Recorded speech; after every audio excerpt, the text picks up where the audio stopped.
Ahuehuepa, ubicado en el municipio de Tepecuacuilco de Trujano, es una pequeña población, cual es el 80% mantiene viva la comunicación a través de su lengua natal de origen náhuatl.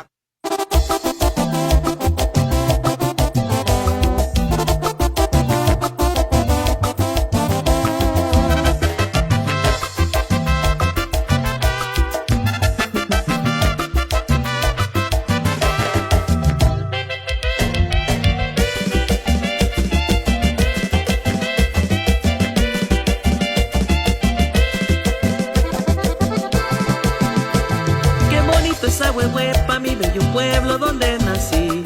Del estado de Guerrero yo les canto con el corazón.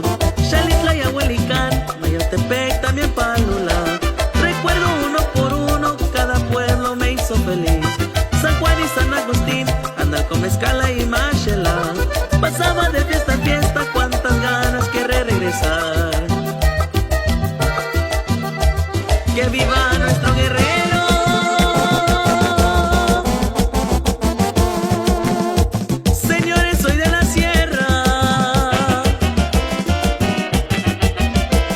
Con mis guarachis de llanta danzaré la danza de los chinelos. Y esto es la danza de los chinelos.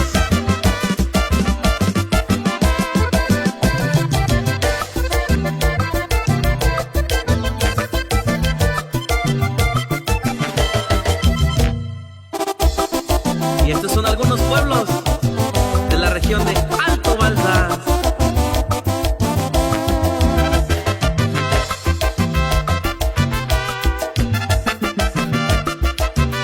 Y báilele, paisano.